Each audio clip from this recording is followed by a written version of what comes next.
Industries को discuss करते हैं, क्योंकि जो है के आई इंडस्ट्रीज के शेयर में आज लगभग 6.5% की बड़ी गिरावट देखने को मिली। तो देखिए दोस्तों, ये गिरावट तो काफ़ी बड़ी थी, लेकिन क्या हुआ, जो है 7-8% के आसपास की गिरावट होने के बाद जो है थोड़ी बहुत बाइंग देखने को मिली, जिससे जो है कुछ रिकवरी हुई और क्लोजिंग होते होते 6.5% की मंदी के साथ स्टॉक ने परफॉर्म किया।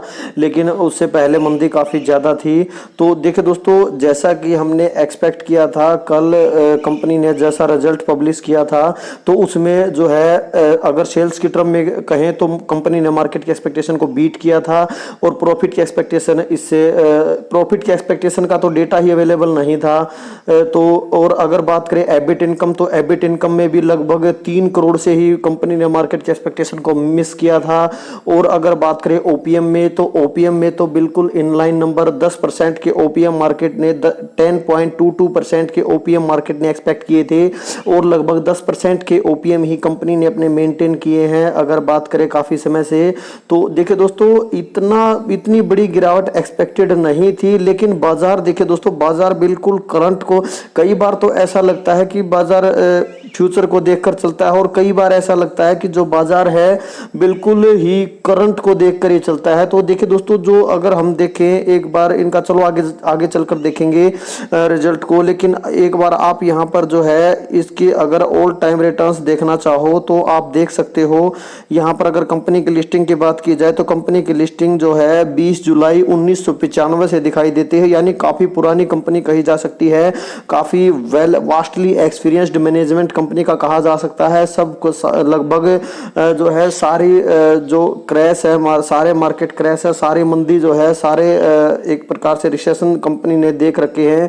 तो अगर बात करें ओवरऑल रिटर्न्स की, तो 66,676% के रिटर्न्स जो है कंपनी ने सिंस लिस्टिंग आज तक प्रोवाइड किए हैं। तो देखिए दोस्तों, अगर आप इसमें थोड़ा सा चार्ट में देखोगे तो आपको जो है 90% के आसपास का क्रैश भी दिखाई देगा। इसमें अगर बात करें तो आप देख सकते हो यहाँ पर जो है 90% के आसपास, 89% के आसपास क्रैश हो गया था अगर स्टॉक की बात की जाए। तो देखिए दोस्तों, पहले तो ये चलो पेनी कंपनी थी, कोई बात नहीं, लेकिन अब तो ये जो है एक मिड कैप कंपनी बन चुकी है। लगभग जो है 20,000 करोड़ का मार्केट कैप, 21,000 करोड़ के आसपास का मार्केट कैप कंपनी का कहा जा सकता है।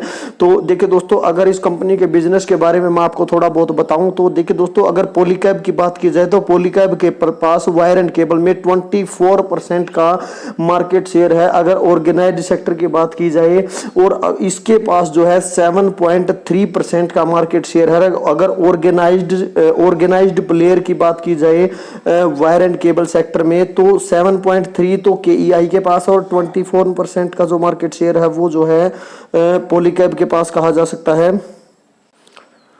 तो देखिए दोस्तों, अगर मैं बात करूं, पॉलीकैब जो है, पॉलीकैब के पास एफएमईजी का पोर्शन भी है। तो देखिए दोस्तों, वैसे कह तो रहे हैं कि चलो B2C बनने की कंपनी कोशिश कर रही है अगर पॉलीकैब की बात की जाए, तो वैसे एफएमईजी पोर्शन जो है उसका इतना अच्छा परफॉर्म अभी नहीं कर रहा है करंटली। तो हो सकता है आगे थोड़ा सा और अच्छा परफॉर्म करने लग जाए और कंपनी B2B से B2C में कदम रखने की कोशिश कर रही है। तो हो सकता है कि पीई एक्सपेंशन का फायदा वहां पर देखने को मिले। तो लेकिन केईआई का जो एफएमईजी पोर्शन है वो काफी कम कहा जा सकता है। तो अगर बात करें केईआई की, तो ये हाउस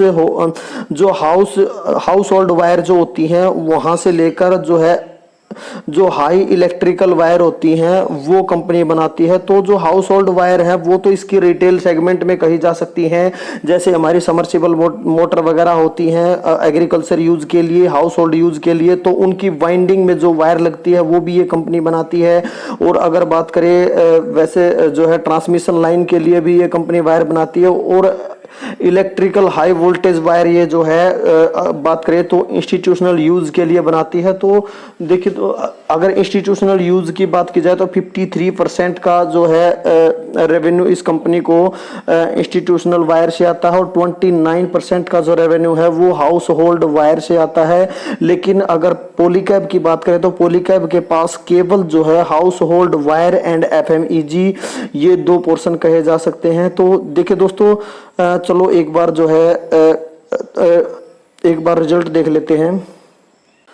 तो देखिए दोस्तों, कल कंपनी जो ये रिजल्ट पब्लिश किया था, तो बाजार क्या कर रहा है, बाजार ये जो रिजल्ट आपको यहाँ पर दिखाई दे रहा है, ये जो है ये डेटा जो दिखाई दे रहा है 20% से नीचे का है, इसको बाजार कंपेयर कर रहा है पॉलीकैब के इस डेटा के साथ जो आपको यहाँ पर 50% से ऊपर दिखाई देगा। तो देखिए दोस्तों, अगर यहाँ पर जून 2022 के डेटा की बात करें तो उस टाइम जो कि अगर आपको याद हो, जो पॉलीकैब का स्टॉक है वो 3000 के प्राइस तक रेंज बाउंड हो चुका था और लगभग 1.5 साल से परफॉर्म नहीं कर रहा था।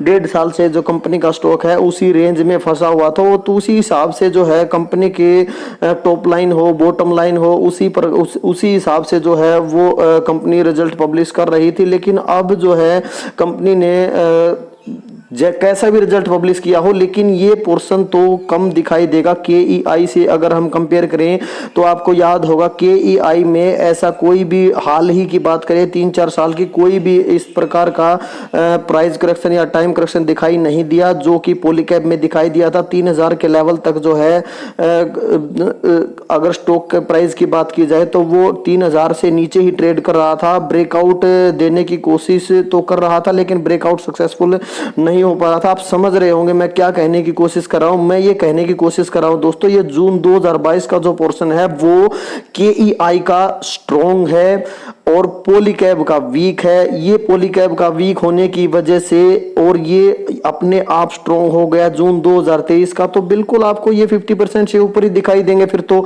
लेकिन अगर मैं बात करूं KEI में, तो KEI का ये पोर्शन जो है ऑलरेडी स्ट्रॉन्ग था पहले से ही और ये पोर्शन भी अब स्ट्रॉन्ग है, तभी तो आपको यहाँ पर ग्रीन दिखाई दे रहा है। तो लेकिन बाजार पता नहीं क्या सोचकर चल रहा है कि मार्केट लीडर जो है पॉलीकैब ने ये रिजल्ट पब्लिश कर दिया तो जो है KEI क्यों नहीं कर पाया।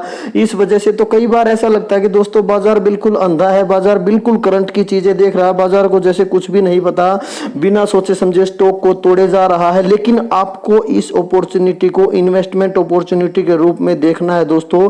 देखिए दोस्तों, जो पॉलीकैब में बात करूं मैं, मार्केट लीडर है पॉलीकैब, तो हालांकि पुरानी पॉलीकैब 2019 से बाजार में है, लेकिन ये काफी पुरानी कंपनी 1995 से बाजार में है।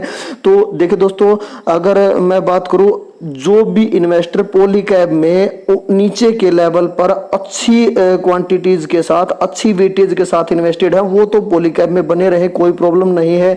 लेकिन जो मेरी तरह, जैसे मुझे मौका नहीं मिला, मैं पॉलीकैब के 2 स्टॉक लेकर घूम रहा हूं सिर्फ, तो उनमें 86% का प्रॉफिट मुझे है, लेकिन फिर एवरेज अप करने का मौका ही नहीं मिला, मौका ही नहीं दिया पॉलीकैब ने। तो अगर मेरी तरह के कुछ इन्वेस्टर ऐसे हैं जो या तो पॉलीकैब में बिल्कुल कम वेटेज के साथ इन्वेस्टेड हैं या फिर ले ही नहीं पाए, तो वो क्या कर सकते हैं, वो अब KEI इंडस्ट्रीज की तरफ ध्यान दे सकते हैं। क्योंकि दोस्तों देखिए, पोटेंशियल इसमें भी कम नहीं है। अगर हम बात करें, आप अगर चलो एक बार रिटर्न्स देख लेते हैं, तो देख सकते हो दोस्तों कि KEI इंडस्ट्रीज एंड पॉलीकैब के 5 साल के रिटर्न्स आपके सामने हैं, यहाँ पर आप देख सकते हो। तो देखिए दोस्तों, यहाँ पर जो है पॉलीकैब अब बिल्कुल आप देख सकते हो, यहाँ पर ये पॉलीकैब बिल्कुल ऊपर मुंह उठा के ऊपर की तरफ जा रहा है और जो KEI वो नीचे, इसी वजह से थोड़ा सा आपको 5 साल के रिटर्न्स जो है KEI के बजाय पॉलीकैब के ज़्यादा दिख रहे हैं। लेकिन यहाँ पर अगर हम बात करें ऑल टाइम रिटर्न्स की, तो आप देख सकते हो जो KEI ने उसको बिल्कुल, चलो पॉलीकैब को कम टाइम हुआ है तो इस वजह से जो है KEI इंडस्ट्रीज के रिटर्न्स ज़्यादा दिखाई दे रहे हैं। लेकिन अगर हम कंपेयर करें फिनोलेक्स के साथ भी, तो मार्केट लीडर पॉलीकैब, उसके बाद KEI और उसके बाद फिनोलेक्स, अगर मार्केट कैप के हिसाब से देखें तो फिनोलेक्स तीसरे नंबर पर आती है। तो आप यहाँ पर देख सकते हो फिनोलेक्स तो बिल्कुल ही कम रिटर्न्स दी है। अगर 5 साल की बात करें तो दोनों बिल्कुल, अगर पॉलीकैब और KEI की बात करें तो दोनों में मुझे तो ज़्यादा कोई विशेष अंतर दिखाई नहीं देता। दोनों ही मुझे वायर एंड केबल सेक्टर में मल्टीबैगर दिखाई देती हैं। तो देखिए, अगर घुसने का, देखिए काफी समय से इन्वेस्टर जो है वायर एंड केबल सेक्टर में फोमो बाइंग करने की सोच रहे हैं और फोमो बाइंग की भी होगी। तो जो भी घुसना चाहते थे, फोमो बाइंग करना चाहते थे, वो अब यहाँ पर KEI इंडस्ट्रीज में इन्वेस्टमेंट के मौके तलाश सकते हैं। अगर ऑल टाइम से डिस्काउंट की बात की जाए तो 18%, 20% का डिस्काउंट तक पहुंच गया था। 2240 के आसपास जो जो है स्टॉक ने रुकने की कोशिश की और साइडवेज होने की कोशिश की, लेकिन फिर बाइंग देखने को मिली और 2294, 2290, 2300 के आसपास तक भी पहुंच गया था, लेकिन फिर से जो है 2260, 2270 के आसपास जो है स्टॉक ट्रेड करता हुआ क्लोजिंग दी है। अगर नेट प्रॉफिट देखना चाहो आप यहाँ पर तो नेट प्रॉफिट देख सकते हो। अगर बात करें तो यहाँ पर काफ़ी अच्छी कंसिस्टेंसी आपको दिखाई देगी प्रॉफिट में। और अगर सेल्स देखना चाहो तो सेल्स भी देख सकते हो, सेल्स में भी आपको काफ़ी अच्छी कंसिस्टेंसी दिखाई देगी अगर सिर्फ एक कोविड का डिप छोड़ दिया जाए। अगर कंपनी के आरओई की बात करें तो 20% का आरओई आपको यहाँ पर दिखाई देगा। और अगर डेट टू इक्विटी की बात करें तो डेट टू इक्विटी बिल्कुल डेट फ्री कंपनी कही जा सकती है। कंपनी की सेल्स ग्रोथ, प्रॉफिट ग्रोथ आपको सब कुछ जो है डबल डिजिट में दिखाई देगा, कहीं भी कुछ भी कमी दिखाई नहीं देगी। सेल्स ग्रोथ हो, चाहे प्रॉफिट ग्रोथ हो, चाहे आरओई हो, चाहे स्टॉक प्राइस सीएजीआर हो, सब कुछ आपको बिल्कुल हेल्दी दिखाई देगा। तो देखिए दोस्तों, जो थोड़ी बहुत बोरोइंग है वो भी शॉर्ट टर्म बोरोइंग है, यानी एक साल के लिए कंपनी ने थोड़ी बहुत बोरोइंग ली है, लेकिन लॉन्ग टर्म बोरोइंग आप देख सकते हो यहाँ पर बिल्कुल आपको जीरो दिखाई देगी लॉन्ग टर्म बोरोइंग। और जो भी बोरोइंग है वो सिर्फ शॉर्ट टर्म बोरोइंग है, तो काफ़ी अच्छी बात कही जा सकती है। एक बार शेयर होल्डिंग पैटर्न देखना चाहेंगे दोस्तों, यहाँ पर आप देख सकते हो। तो शेयर होल्डिंग पैटर्न में आपको प्रमोटर का स्टेक थोड़ा सा कम दिखाई देगा, ये थोड़ा सा अच्छा नहीं लगा। वैसे प्रमोटर की होल्डिंग्स 50% से कम है अगर बात की जाए, लेकिन अगर मेजर स्टेक की बात की जाए तो एक एफआई ड्रिवन स्टॉक ये कहा जा सकता है वीबीएल की तरह। तो एफआई यहाँ पर देख सकते हो, इसको लेकर काफ़ी बुलिश हैं, लगातार अपना स्टेक एफआईज बढ़ाते जा रहे हैं, क्योंकि जो है एफआईज को ग्रोथ ज़्यादा पसंद है। पॉलीकैब में आप देखोगे तो पॉलीकैब में जो है प्रमोटर का स्टेक आपको ज़्यादा मिलेगा, एफआईडीआईज का स्टेक आपको कम मिलेगा। और माल जो है यहाँ पर पब्लिक से छीना जा रहा है, तो पब्लिक ने अपनी होल्डिंग लगातार कम की है, जबकि देखे एफआई और डीआईज ने लगातार अपनी होल्डिंग यहां पर बढ़ाई है। तो काफी अच्छी बात, लेकिन मेजर स्टेक अभी भी कहें तो जो है स्ट्रॉन्ग हैंड्स में ही नजर आता है, तो काफी अच्छी बात यहां पर कही जा सकती है। लेकिन दोस्तों एक छोटी सी प्रॉब्लम यह है कि जब एफआई बिकवाली, देखिए दोस्तों प्रमोटर जल्दी से बिकवाली नहीं करते हैं तो स्टॉक जो है थोड़ा स्टेबल दिखाई देता है, जहां पर प्रमोटर होल्डिंग 50% या उससे ऊपर दिखाई देती है। लेकिन अगर एफआईज की बात करें तो एफआईज पे मैं थोड़ा सा कम बिलीव करता हूं, क्योंकि एफआईज को ज्यादातर ग्रोथ पसंद होती है। तो एफआईज किसी भी टाइम बिकवाली कर सकते हैं, चाहे वीबीएल की बात करें, चाहे जो है केआई इंडस्ट्रीज की बात करें, क्योंकि वीबीएल में भी आप देखोगे 26% के आसपास जो है एफआईज का स्टेक है, और केईआई इंडस्ट्रीज में भी 27% के बाद। लेकिन जब एफआई बिकवाली पे आएंगे तो जो है रिटेल इन्वेस्टर ट्रैप हो सकते हैं, फंस सकते हैं, तो एफआईज आपको लटका भी सकते हैं, थोड़ी सी ये प्रॉब्लम आपको दिखाई देगी। लेकिन अगर इसकी बजाय जैसे पॉलीकैब है, पॉलीकैब में 64-65% का स्टेक जो है प्रमोटर के पास है, तो वहां पर थोड़ा स्टेबिलिटी दिखाई देगी, वहां पर प्रमोटर आपको लटकाएंगे नहीं। तो थोड़ा सा चलो वो तो काफी ऊपर है, इसीलिए तो हम इसको डिस्कस कर रहे हैं, नहीं तो जो पॉलीकैब में इन्वेस्टेड है उनको केईआई लेने की जरूरत ही नहीं है। तो ये तो मैं सिर्फ उन इन्वेस्टर्स के लिए डिस्कस कर रहा हूं जो मेरी तरह, जिसका पॉलीकैब में जो है वेटेज कम है या पॉलीकैब ले ही नहीं पाए, मौका ही नहीं दिया पॉलीकैब में, तो वो जो है केईआई को कंसीडर कर सकते हैं। बुरी कंपनी बिल्कुल भी नहीं है, बिल्कुल आपको उसके सिमिलर रिटर्न्स दिखाई देंगे। तो एक बार पॉलीकैब का शेयर होल्डिंग पैटर्न आपको दिखाना चाहूंगा दोस्तों, आप यहां पर देख सकते हो। तो प्रमोटर का स्टेक यहां पर काफी अच्छा नजर आ जाता है, 50% 60% से ऊपर प्रमोटर का स्टेक कहा जा सकता है। लेकिन यहां पर भी प्रमोटर जो है लगातार बिकवाली करते जा रहे हैं, अपना स्टेक जो है कम करते जा रहे हैं, थोड़ा थोड़ा थोड़ा थोड़ा करके।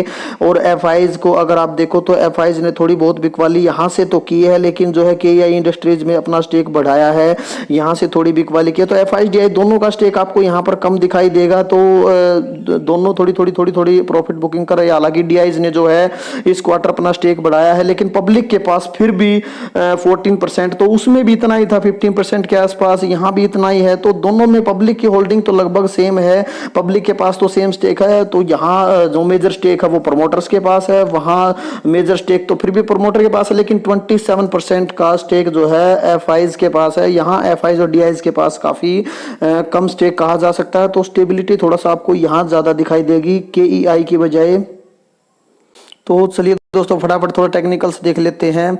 तो देखिए दोस्तों, अगर बात करो तो अपने ऑल टाइम हाई से लगभग पूरी 18% का डिस्काउंट इस टाइम अवेलेबल है केआई के स्टॉक में। तो 20% का डिस्काउंट भी मिल गया था 2240 तक जब आया था, तो अभी सिर्फ 18% का डिस्काउंट ही बचा है। तो देखिए दोस्तों, अगर बात करूं पहले अगर स्पोर्ट की बात करूं, अगर आगे ये गिरता है तो 2175 के आसपास का आपको स्पोर्ट दिखाई देगा। 2175 के आसपास, 2170 के आसपास जो है आप 2175 के आसपास आप मानकर चल सकते हो। लेकिन अगर नेक्स्ट मेजर स्पोर्ट की बात करें तो नेक्स्ट मेजर स्पोर्ट आपको बिल्कुल 2100 के लेवल पर दिखाई देगा।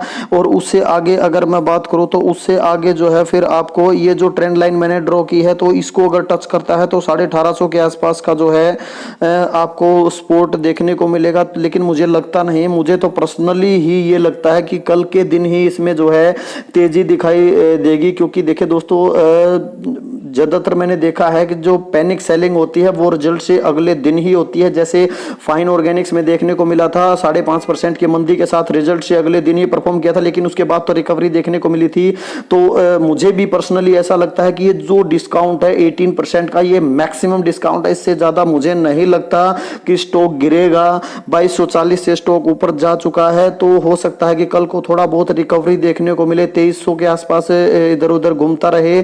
तो अगर 18-20% का डिस्काउंट भी अगर आपको मोमेंटम स्टॉक्स में मिल रहा है तो काफी अच्छी बात कही जा सकती है। तो देखिए दोस्तों, गिरावट अगर मेरे अकॉर्डिंग मानो तो गिरावट तो होनी ही नहीं चाहिए थी।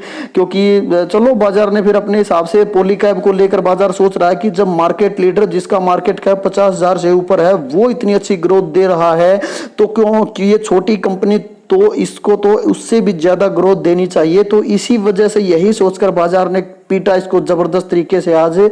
तो इतनी पिटाई डिजर्व नहीं करता था। अगर बात करें केईआई इंडस्ट्रीज तो कुछ ज्यादा ही पिटाई होगी, तो मुझे नहीं लगता फर्दर पिटाई कुछ होगी। फेनोलेक्स केबल को भी ऐसे ही पिटा पिट सभी ने जो है, देखिए मार्केट लीडर पॉलीकैब ने ऐसा रिजल्ट पब्लिश किया है कि सारे जो उससे नीचे की जितनी भी कंपनीज थी, केईआई के बाद नाम आता फेनोलेक्स केबल का, उसको भी उसकी भी धुआंधार पिटाई हुई थी। 10% के आसपास पिटाई देखने को मिली थी केईआई इंडस्ट्रीज की भी। तो देखिए ये चलो फिनोलेक्स केबल तो उसका तो अगर पास्ट परफॉर्मेंस देखिए इतनी अच्छी दिखाई नहीं देती, लेकिन केआई इंडस्ट्रीज की जो है पास्ट परफॉर्मेंस काफी अच्छी दिखाई देती है। तो आप जो है जिसके पास पॉलीकैब बिल्कुल नहीं है या कम वेटेज है, वो पॉलीकैब में ऊपर के लेवल पर ट्रैप होने की बजाय केईआई इंडस्ट्रीज में फोकस करे तो मेरे हिसाब से ज्यादा बेटर रहेगा। बाकी कोई कोल्ड टिप या रिकमेंडेशन बिल्कुल नहीं है।